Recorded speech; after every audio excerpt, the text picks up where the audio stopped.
Hello बच्चों, welcome back to the online platform of MGCI। आज आपका हुआ है प्रतिज्ञा टेस्ट सीरीज का टेस्ट नंबर 6 जो कि था combined part of third and fourth. So let's start with the solutions of test number 6। Yes, question number 136, which of the following do not belong to the class Mammalia. इनमें से कौन सा organism है जो Mammalia को belong नहीं करता है। ठीक है, तो अब फर्स्ट वाला जो है ये क्या है, बैट। ये एक मैमल है, बिल्कुल सही। ठीक है, फिर नेक्स्ट जो है ये ऑर्गेनिज्म है वेल। वेल हमें पता है एक्वाटिक मैमल है। नेक्स्ट ये ऑर्गेनिज्म क्या है, प्लेटिपस, ये भी एक मैमल है। दिस इज टर्टल, ये तो एक रेप्टाइल है। और ये क्या है, scoliodon, this is a cartilaginous fish. ठीक है, तो अब रेप्टाइल और ये है कार्टिलेजिनस फिश, पाइसेस में आता है। तो मतलब सी और ई ये दो ऑर्गेनिज्म मैमल्स की कैटेगरी में नहीं आ रहे हैं। तो 136 का ऑप्शन क्या हो जाएगा हमारा, C. Next 137, which of the following animal has muscular pharynx. Muscular pharynx बच्चों हमें पता है एस्के हेलमिंथ फाइलम का कैरेक्टरिस्टिक फीचर होता है। एस्के हेलमिंथ में एस्कैरिस है, नेरीज जो है ये तो एनिलिडा को बिलोंग करता है, एडीज जो है ये आर्थ्रोपोडा का ऑर्गेनिज्म होगा, क्यूलेक्स ये भी आर्थ्रोपोडा का ऑर्गेनिज्म होगा। एडीज और क्यूलेक्स दोनों मच्छर हैं, मस्कीटोज की कैटेगरी में आते हैं। तो 137 का ऑप्शन क्या हो जाएगा बच्चों, ए। 138, frog has different types of sense organ. Frog में ये सारे सेंस ऑर्गन होते हैं। सेंसरी पेपिला टच के लिए होता है, नेजल एपिथेलियम ऑल्फैक्शन के लिए होती है, टेस्ट बर्ड टेस्ट के लिए, आईज और tympanum with the internal ears. Which of these are well organised structure. इनमें से कौन से वेल ऑर्गेनाइज्ड स्ट्रक्चर है। वेल ऑर्गेनाइज्ड में बच्चों आते हैं आईज और ईयर, तो मतलब आ जाएगा इसमें फोर्थ एंड फिफ्थ। तो ऑप्शन हो जाएगा इसका सी। बाकी के जो ये तीन है ये वेल ऑर्गेनाइज्ड नहीं होते हैं। These are present in the form of cell aggregate. किस फॉर्म में प्रेजेंट होते हैं ये, सेल एग्रीगेट के फॉर्म में प्रेजेंट होते हैं। तो 138 का ऑप्शन हो जाएगा C. Next 139, correct with respect to shown figure. अब यहाँ पर अपने को करेक्ट इसका फंक्शन ढूंढना है। यहाँ ये सारी जो चीज़ें हैं ये क्या दिया हुआ है हमें, ये structures, mouth part of cockroach है ना। कॉकरोच के माउथ पार्ट जो है ये हमें दिए हुए हैं। ऊपर वाला स्ट्रक्चर जो है ये कौन सा हो जाएगा, ऊपर वाला स्ट्रक्चर हो जाएगा अपर लिप, ये हो जाएगा lower lip. This is labium and this is labrum. ये है मैंडीबल, ये वाला पार्ट हो जाएगा मैग्जिला और ये वाला पार्ट हो जाएगा हाइपोफेरिंक्स। ठीक है, मार्क कर लिया हमने सारा कुछ। हाँ, B helps in grinding of food. Mandible जो है वो फूड की ग्राइंडिंग में हेल्प करता है। ठीक है, ये सही है। D is upper lip, D upper lip नहीं है। A helps in testing of food, A upper lip food की टेस्टिंग में हेल्प नहीं करता है। फूड की टेस्टिंग में हाइपोफेरिंग्स हेल्प करेगा।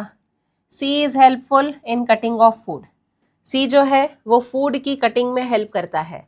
सी हाइपोफेरिंग्स फूड की कटिंग में हेल्प नहीं करेगा। तो हमारा जो करेक्ट ऑप्शन है वो कौन सा हो जाएगा, A, which helps in the grinding of food. Next 140, which of the following characteristics is correct with respect to cockroach? Cockroach के रिस्पेक्ट में कौन सा कैरेक्टरिस्टिक सही है ये हमें बताना है। Malpighian tubule is present at the junction of midgut and gizzard. Malpighian tubule midgut और गिजार्ड के जंक्शन पर प्रेजेंट होता है, ये गलत है।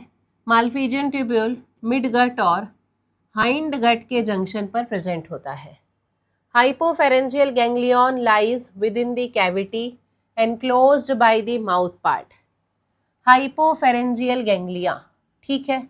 इन फीमेल्स हाइपोफेरेंजियल गैंग्लिया जो है वो माउथ पार्ट्स के बीच में प्रेजेंट नहीं होता है। In female 7 to 9th sterna together form the genital pouch.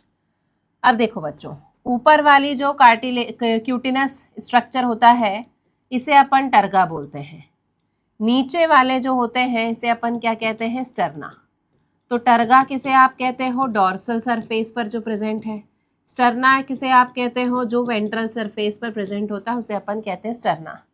तो 7, 8 और 9 ये तीनों मिलकर बनाते हैं एक बोट शेप का स्ट्रक्चर, और इस बोट शेप्ड स्ट्रक्चर को अपन क्या कहते हैं, this is called as the brood pouch.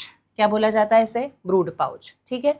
Brood pouch is also called as the genital pouch. तो ये स्टेटमेंट सही जा रहा है। 11th abdominal segment. एक तो सबसे पहली बात, एब्डोमेन में 11 सेगमेंट नहीं होते हैं। कितने सेगमेंट होते हैं, 10 सेगमेंट्स होते हैं। क्लियर है। तो हमारा सही ऑप्शन कौन सा बना यहाँ पर, C. Clear, yes. 141 match the column है। ऑस्टियोसाइट, बोन्स की सेल होती है ऑस्टियोसाइट, मतलब यहाँ 3 मैच हो गया।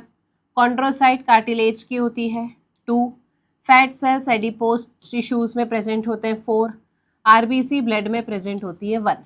3, 2, 4, 1। 3, 2, 4, 1। ऑप्शन क्या मैच हो गया हमारा बच्चों, बी। क्लियर, 141 का ऑप्शन क्या हो जाएगा, B. Question number 142। Tight junction facilitate to communicate cells with each other. Tight junction का सेल कम्युनिकेशन नहीं है। टाइट जंक्शन का फंक्शन होता है to prevent leakage. Tight junction का फंक्शन क्या होता है, लीकेज को प्रिवेंट करना, ठीक है। तो मतलब ये गलत हो गया। Columnar cells are found in the lining of stomach, बिल्कुल सही।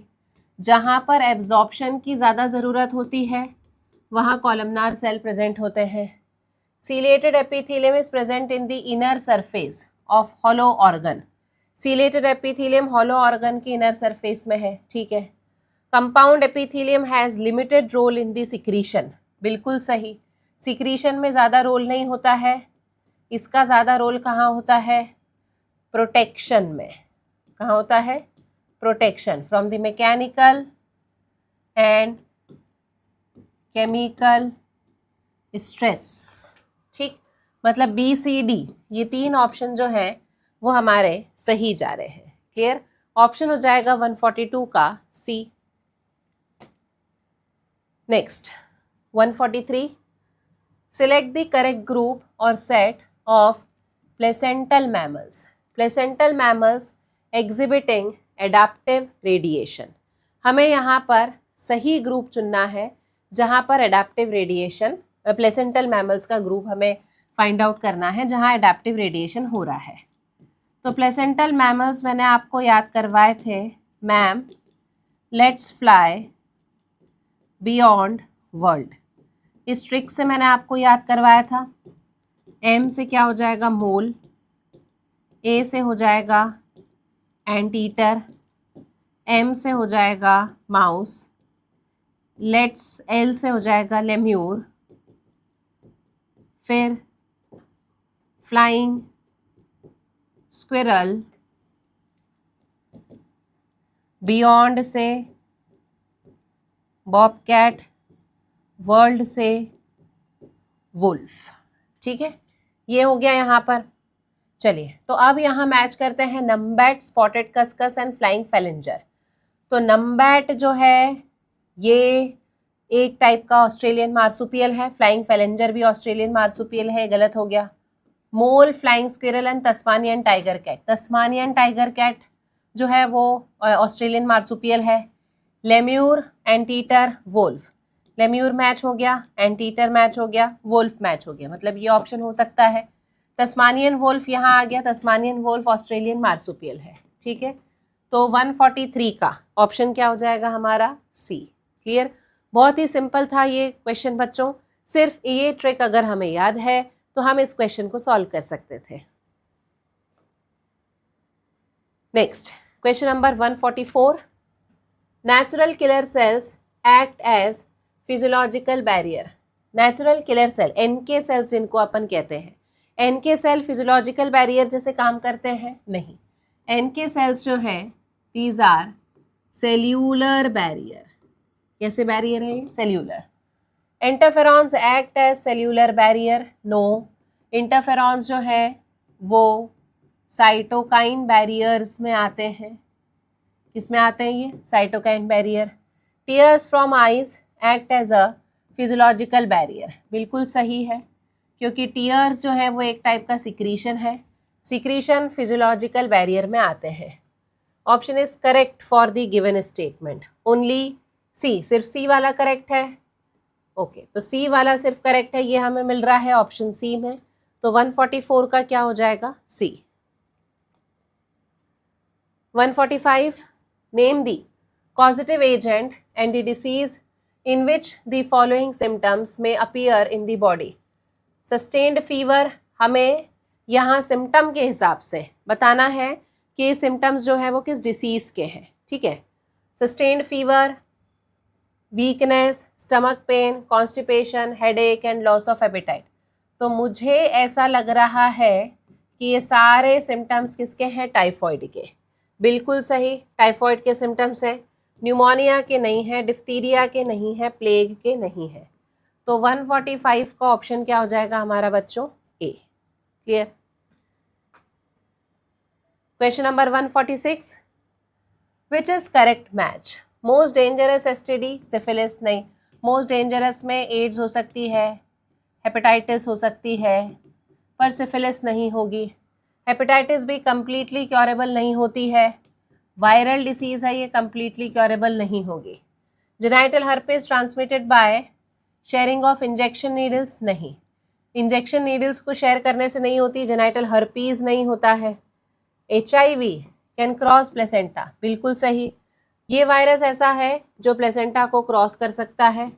प्लेसेंटा को क्रॉस कर सकता है तो हम इसे कहते हैं दिस इज़ अ ट्रांसप्लेसेंटल वायरस। ये प्लेसेंटा को क्रॉस कर सकता है जिसकी वजह से जो मदर है, इन्फेक्टेड मदर, उस मदर के फीटस को भी एड्स होने की संभावना है। क्लियर? चलिए next 147, assertion reason, reproductive and child health care program has many strategies like MTP for sex determination. Child health care programme में, RCH प्रोग्राम में स्ट्रैटेजीज में MTP नहीं आया था सेक्स डिटर्मिनेशन के लिए, तो असर्शन गलत है। Prohibition on MTP for sex determination is necessary to prevent the booming threat of female foeticide? बिल्कुल सही है। MTP पर प्रोहिबिशन क्यों लगाया गया था? क्योंकि एक बहुत बड़ा बूम आया था फीमेल फिटिसाइड में, जहाँ पर हम सेक्स डिटरमाइन करने के बाद में अगर फीमेल फीटस होती है तो उसे अपन किल कर देते थे, ठीक है। तो इसलिए यहाँ पर असर्शन गलत है, बट रीज़न जो है वो ट्रू है। तो एमनियोसेंटेसिस जैसी जो टेक्निक है जिसकी वजह से सेक्स डिटर्मिनेशन किया जाता था, that has been banned in our country. Clear? चलिए next 148, match the list 1 and list 2, cut and tie the vast difference. Cut और टाई वास्ट डिफरेंस ये है वैसेक्टॉमी, सर्जिकल मेथड में आ जाएगा ये, मतलब third. Avoid insemination during the coitus, coitus के समय पर इंसेमिनेशन जो है वो अवॉइड कौन करवाता है? Barrier method. 2, rubber to cover the cervix, barrier method जो है वो इसमें आ जाएगी, है ना। Avoid insemination during the coitus, तो ये नेचुरल मेथड में भी हो सकता है, क्वाइटस इंटरप्टस में 4th आ जाएगा यहाँ। Barrier to cover the cervix, ये बैरियर मेथड में आ जाएगा। वीकली पिल जो है वो ओरल मेथड में आ जाएगा फर्स्ट। तो 3, 4, 2, 1, 3, 4, 2 एंड 1। तो ऑप्शन हो जाएगा हमारा बच्चों इसका 148 का D. Clear. Next 149, the hormones which are secreted by both ovary and placenta are, ऐसे कौन से हार्मोन हैं जो ओवरी और प्लेसेंटा दोनों से सिक्रीट किए जाएंगे। सेट ऑफ हार्मोन्स हमें दिए हुए हैं, सेट ऑफ हार्मोन्स में बात करेंगे अपन। HCG सिर्फ प्लेसेंटा से सिक्रीट होता है, ओवरी से सिक्रीट नहीं होता। एस्ट्रोजन प्रोजेस्टेरॉन ओवरी और प्लेसेंटा दोनों से सिक्रीट होगा। HPL HCG ये दोनों फिर से सिर्फ प्लेसेंटा से होंगे। रिलैक्सिन जो है ये ओवरी और प्लेसेंटा दोनों से सिक्रीट हो सकता है ना। HCG HPL progesterone, again HCG HPL ये सिर्फ प्लेसेंटा से। रिलैक्सिन एस्ट्रोजन एंड प्रोजेस्टेरॉन ये ऐसे हॉर्मोन्स हैं which are secreted from both ovary and placenta, ऐसे हॉर्मोन्स हैं जो ओवरी और प्लेसेंटा दोनों से सिक्रीट किए जाते हैं। तो ऑप्शन हो जाएगा 149 का डी। ठीक। 150, given below are the 2 statement, 2 statement है उसके हिसाब से हमें यहाँ बताना है। During parturition child delivery occurs through the cervical canal and vagina, and cervical canal with the vagina forms the birth canal. ठीक है, बिल्कुल सही स्टेटमेंट है। Ejaculatory duct opens into urethra and is formed by combining of vas deferens and duct of seminal vesicle, ये statement भी सही है। vas deferens होती है, vas deferens duct of seminal vesicle के साथ में मिलकर क्या बना लेती है, ejaculatory duct। तो ये वाला स्टेटमेंट भी सही है, यानी both the statement first and second are true। ठीक है, तो ऑप्शन क्या हो जाएगा इसका D. Clear. Next 151, which of the following is not related with the loose connective tissue, loose connective tissue से कौन सा स्टेटमेंट रिलेटेड नहीं है। It mostly provide base to epithelium tissue, ये बिल्कुल सही है। कनेक्टिव टिश्यू जो है वो एपिथेलियल टिश्यू को बेस प्रोवाइड करते हैं। These have fibroblast macrophages mast cell also, बिल्कुल सही, लूज कनेक्टिव टिश्यू में होते हैं। Fibres and fibroblast arrange in compact form, no. Loose इसीलिए बोला जाता है क्योंकि यहाँ पर फाइबर्स और फाइब्रोब्लास्ट लूज फॉर्म में स्टोर होते हैं, लूज फॉर्म में प्रेजेंट होते हैं। Cells of this tissue can be stored fat, ठीक है। Adipose tissue is the example of loose connective tissue. तो आंसर हो जाएगा इसका हमारा सी, पॉइंट जो रिलेटेड नहीं है। लूज कनेक्टिव टिश्यू है तो लूज कनेक्टिव टिश्यू में फाइबर्स लूजली अरेंज होंगे। 152, the male reproductive system located in dash region, कहाँ लोकेटेड होता है, पेल्विक रीजन में लोकेटेड होता है। Includes all of the given except, चलो देखें, थोरैसिक में नहीं होता, पेल्विक में होता है, ओवम नहीं होता है। पेल्विस एक्सटर्नल जेनाइटेलिया तो बिल्कुल होगा मेल्स में, थोरैसिक में नहीं होता है। तो mail reproductive system pelvic region में होता है, बट उसमें ओवम उसका पार्ट नहीं है। चलिए क्वेश्चन नंबर 153 देखें। During the foetal stage the primary oocyte gets arrested in prophase second of meiosis. Foetal stage में प्राइमरी oocyte का अरेस्टेशन होता है प्रोफेज फर्स्ट में, प्रोफेज सेकेंड में नहीं होता। Primary oocyte develops into secondary oocyte after completing meiosis second, ये भी गलत है। देखो, सबसे पहले होता है उगोनिया, उगोनिया के बाद में प्राइमरी oocyte, प्राइमरी oocyte में होगा मियोसिस फर्स्ट, तब जाकर बनेगा सेकेंडरी oocyte। सेकेंडरी oocyte में होगा मियोसिस सेकेंड, तब जाकर बनता है पुटेड। तो यहाँ हमें बोला जा रहा है कि सेकेंडरी oocyte का डेवलपमेंट जो है वो मियोसिस सेकेंड के बाद होता है, बिल्कुल नहीं। सेकेंडरी oocyte मियोसिस फर्स्ट के बाद में ही बन जाती है। दोनों स्टेटमेंट गलत हैं, तो ऑप्शन हो जाएगा both the statement first and second are false. Option हो गया इसमें D. Clear? Next, consider the following statement.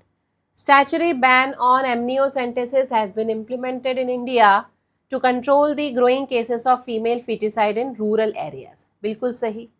Amniocentesis पर बैन इसीलिए लगा था क्योंकि रूरल एरियाज में फीमेल फिटिसाइड के केसेस जो हैं वो बढ़ रहे थे। For determining the birth defects of the fetus, a part of the placenta is tested in laboratories for dissolved substances in fetal cells. गलत। सेक्स डिटर्मिनेशन के लिए प्लेसेंटा का पार्ट नहीं लिया जाता, हम एमनियोसेंटेसिस मेथड का यूज़ करते हैं। तो फर्स्ट स्टेटमेंट ट्रू है, सेकंड स्टेटमेंट फॉल्स है। 154 का ऑप्शन क्या हो जाएगा? A. The chorion of mammalian embryo is derived from. Mammalian embryo का जो कोरियन होता है, अब देखिए आपको ये लग रहा होगा कि एक्टोडम, एंडोडम, मीजोडम ये सब चीज़ें तो एनसीईआरटी में दी नहीं हुई है, पर एक चीज़ एनसीईआरटी में दी हुई है। क्या दिया हुआ है? सेल्स ऑफ ट्रोफोब्लास्ट, है ना।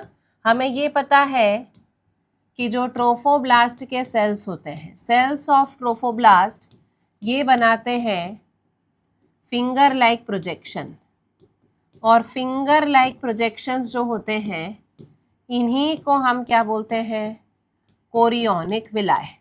ठीक, और यही क्या बनाती है? Extra embryonic layer, Korean. तो यहाँ से रिलेट हम कर सकते थे, इसलिए हमारा 155 का ऑप्शन क्या आ जाएगा? सी। ठीक, next 156। In the presence of oogenesis in humans, the secondary oocyte is formed. In the process of oogenesis in humans, the secondary oocyte is formed. secondary oocyte कब बनता है? चलो सबसे पहले हम देखें, ऊगोनिया है, ऊगोनिया में ग्रोथ होती है तो क्या बन जाता है? Primary oocyte। प्राइमरी oocyte में मियोसिस फर्स्ट होगा तो क्या बनेगा? सेकेंडरी oocyte और एक पोलर बॉडी।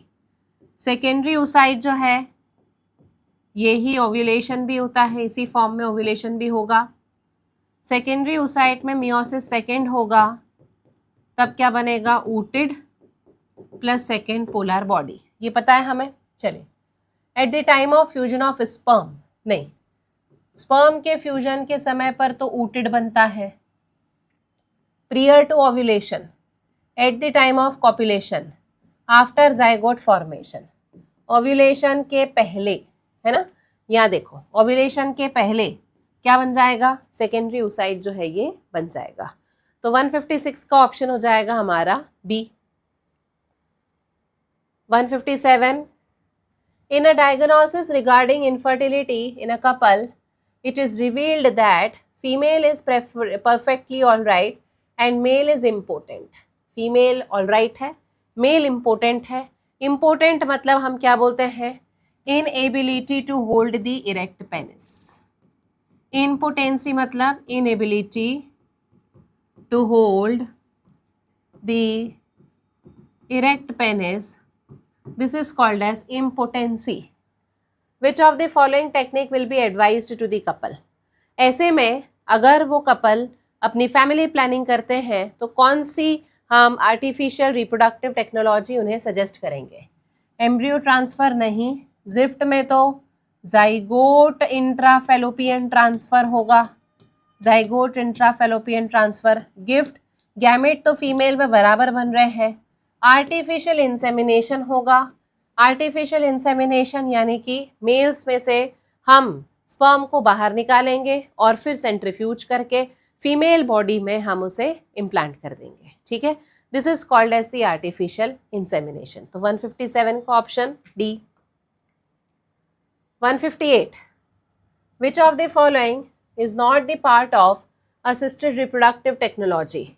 इनमें से कौन सा ART का पार्ट नहीं? वेसेक्टॉमी नहीं है क्योंकि ये है surgical method of birth control.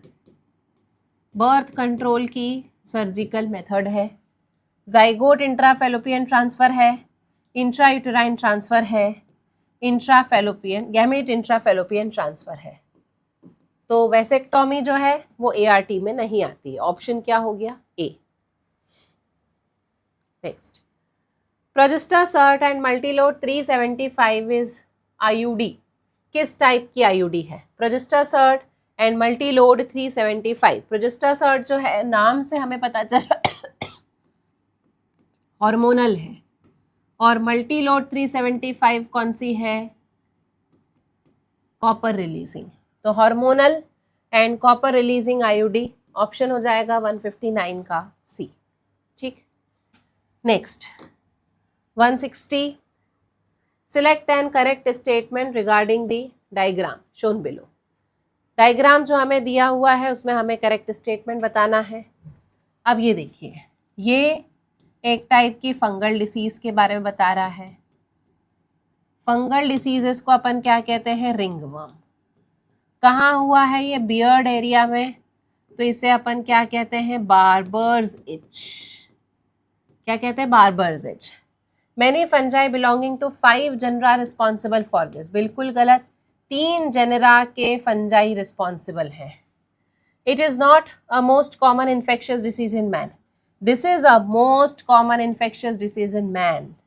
Appearance of dry scaly lesions on some part of the body such as hair, skin, nails and scalp are the main symptoms of this disease. बिल्कुल सही है। It is a type of bacterial disease. No, it is a type of a fungal disease. तो option हो जाएगा इसका हमारा सी।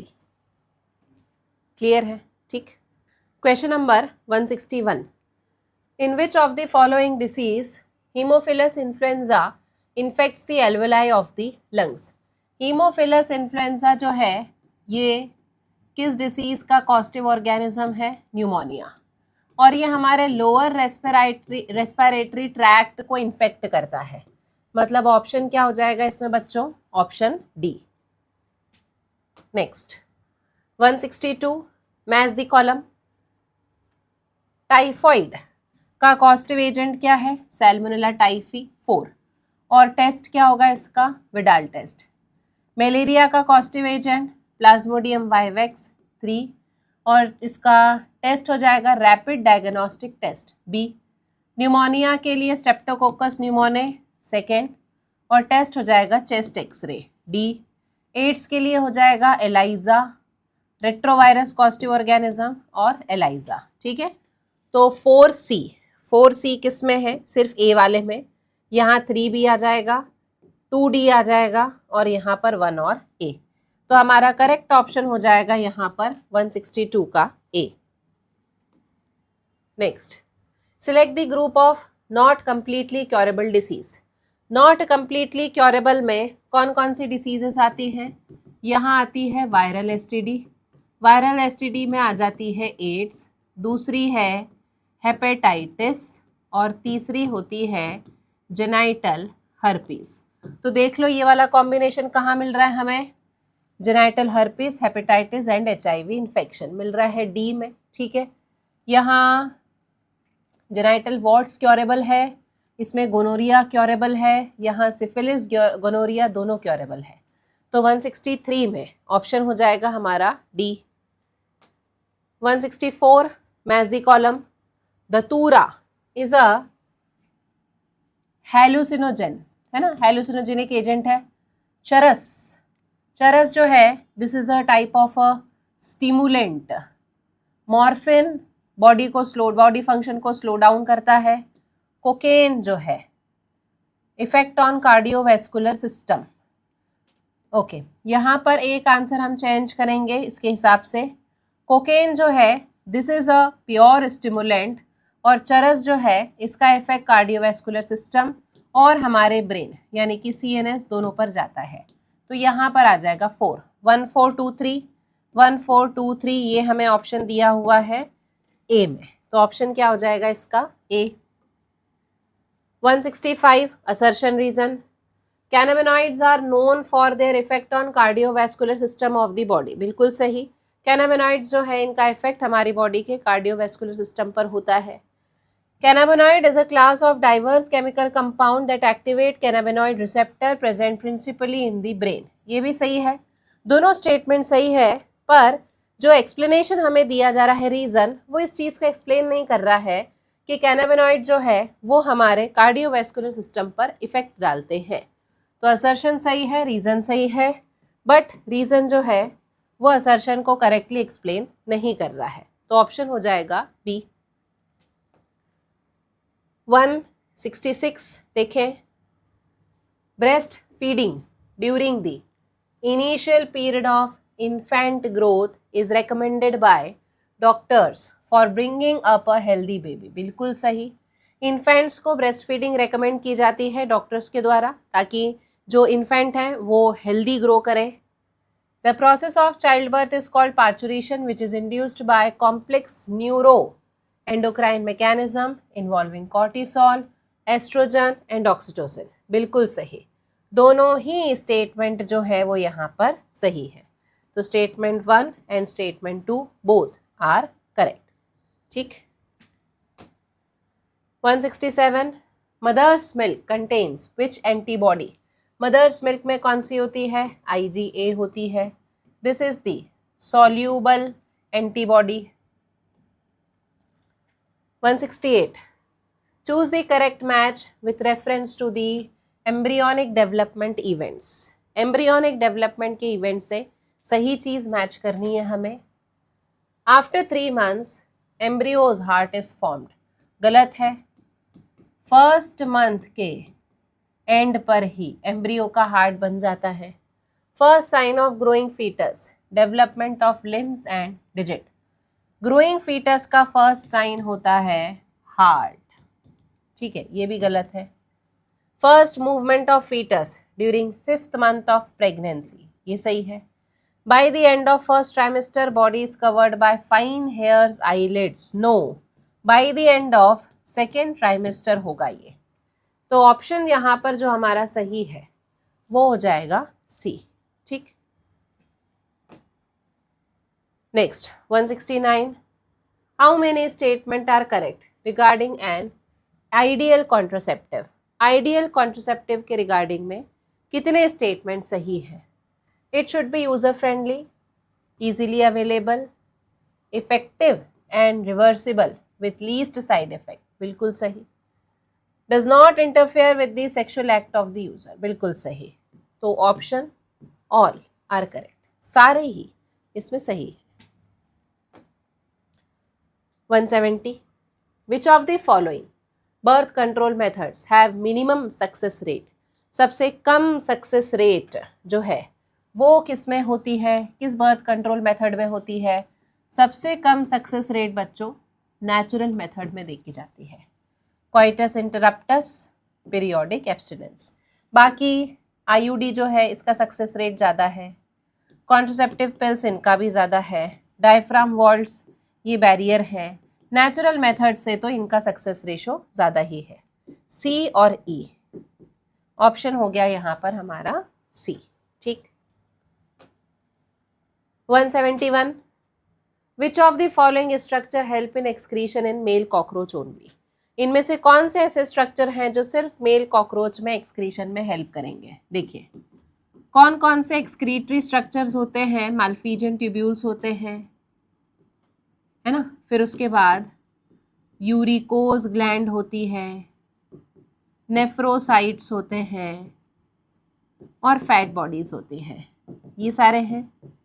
इनमें से यूरिकोज ग्लैंड ऐसी होती है जो सिर्फ मेल में प्रेजेंट होती है, बाकी सारे जो है वो फीमेल में भी प्रेजेंट होंगे।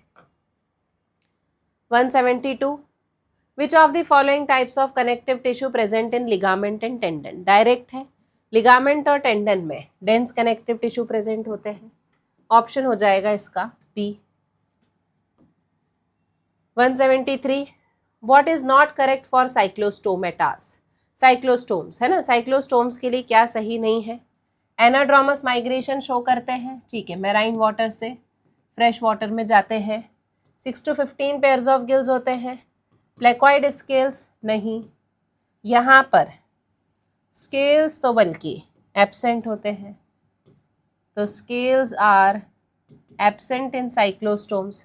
Circular and sucking type of mouth होता है, तो गलत कौन सा है इसमें? सी। ठीक। Next 174 Select the correct statement regarding Big Bang theory of origin of universe. Universe is very old, almost 20 million years ago. नहीं, 13.8 बिलियन ईयर्स एगो, है ना. मिलियन गलत है और डेटा भी गलत है. Huge clusters of solar system comprises the universe. No. Huge clusters of galaxies comprises the universe. Galaxies contains stars and clouds of gases and dust. ये सही है. Considering the size of Earth, universe is indeed a speck. ये statement उल्टा है.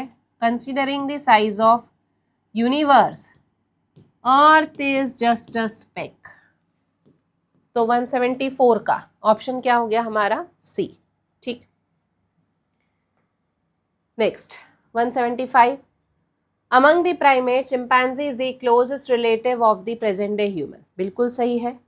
Primates में से chimpanzee जो हैं वो बहुत ही क्लोज रिलेटिव्स हैं ह्यूमन के. Skull of baby chimpanzee is more like the adult human skull than the adult chimpanzee. बिल्कुल सही. एनसीईआरटी में लास्ट पेज पर बना हुआ है ये. ऑप्शन हो गया बी. दोनों स्टेटमेंट और असर्शन जो रीजन सही है, बट रीजन सही एक्सप्लेनेशन नहीं दे रहा है. 176. Original variety of beak in Darwin's finch was seed eating. Seed eating bird जो है वो ओरिजिनल फिंच है डार्विन फिंचेस में से. ऑप्शन हो गया हमारा ए. Which of the following is the correct combination of substances present in atmosphere before the origin of life for evolution of organic compound? इनमें से करेक्ट कॉम्बिनेशन है सब्सटेंसेस का जो कि ओरिजिन ऑफ लाइफ के पहले प्रेजेंट थे एटमॉस्फेयर में. तो एटमॉस्फेयर में मीथेन, O3, ओजोन है ये, तो O3 प्रेजेंट नहीं थी. फिर मिथाइल जो है ये प्रेजेंट नहीं था. और यहाँ पर CH2 प्रेजेंट नहीं था. H2O, ammonia, methane and oxygen, ये सारी चीज़ें प्रेजेंट थी. ऑक्सीजन मॉलिक्यूलर फॉर्म में नहीं होगी, नेसेंट फॉर्म में होगी. तो ऑप्शन हो जाएगा इसका सी.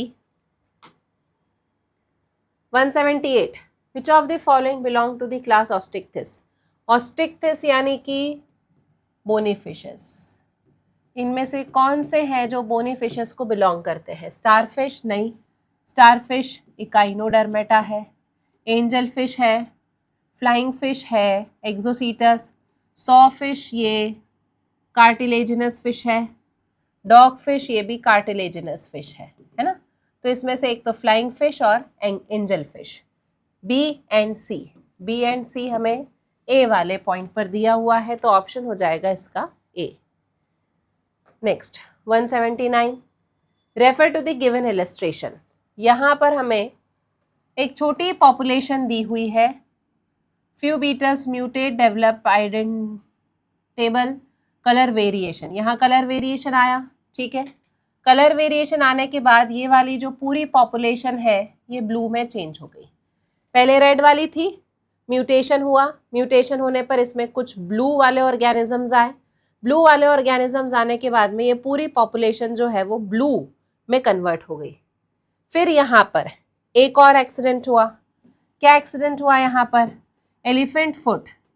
ये तो एक्सीडेंटली हुआ है ना. एक्सीडेंटली, कोई प्री प्लान्ड इवेंट नहीं था. प्री प्लान्ड नहीं था मतलब चांस इवेंट था.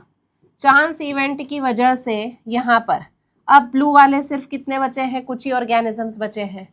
अब ये ब्लू वाले जो है वो धीरे धीरे अपना नंबर बढ़ाएंगे और यहाँ पर नई पॉपुलेशन जो है वो बना लेंगे. तो बच्चों यहाँ क्या हो रहा है? चांस इवेंट की वजह से, किसकी वजह से? चांस इवेंट की वजह से यहाँ जीन पूल भी डिस्टर्ब हो गया और जीन फ्रीक्वेंसी जो है ये भी डिस्टर्ब हो गई because of the chance event. तो सब कुछ चांस इवेंट की वजह से डिस्टर्ब हुआ है, तो इसे अपन क्या कहते हैं? This is genetic drift. ठीक है, क्या कहते हैं अपन इसे? Genetic drift. It shows the example of artificial selection. It shows speciation through reproductive isolation. गलत. एग्जाम्पल ऑफ नेचुरल सिलेक्शन है ही नहीं. It shows speciation through the genetic drift. तो ऑप्शन हो जाएगा यहाँ पर हमारा डी। ठीक है, next, they lived in Near East and Central Asia between 1 lakh to 40,000 years. इस डेटा से आपको समझ जाना चाहिए यहाँ किसकी बात हो रही है। 1 लाख to 40,000 ईयर्स एगो कौन रहते थे? निएंडरथल मैन, है ना। They used hides, animal skin to protect their body, they buried their dead. तो मतलब सिविलाइज्ड थे ये, फर्स्ट सिविलाइज्ड ह्यूमन कौन थे? Neanderthal man. किसकी बात हो रही है यहाँ? निएंडरथल ह्यूमंस की। तो 180 का ऑप्शन हो जाएगा हमारा बी। क्लियर? चलिए, तो बच्चों इसी के साथ हमने हमारा जो टेस्ट नंबर 6 था उसके सॉल्यूशंस भी कंप्लीट किए। आई होप आपका पेपर अच्छा गया होगा, आप लोग अच्छा स्कोर कर रहे होंगे। And please try to score 360 on 360 in biology, because अगर ये स्कोर आता है, परफेक्ट स्कोर अगर आता है, तो मज़ा तो बहुत आता है उसे देखने में, पर हमारी रैंक जो है वो भी थाउजेंड्स ऑफ नंबर्स में ऊपर पहुंच जाएगी। ठीक है, so stay tune to MGCI।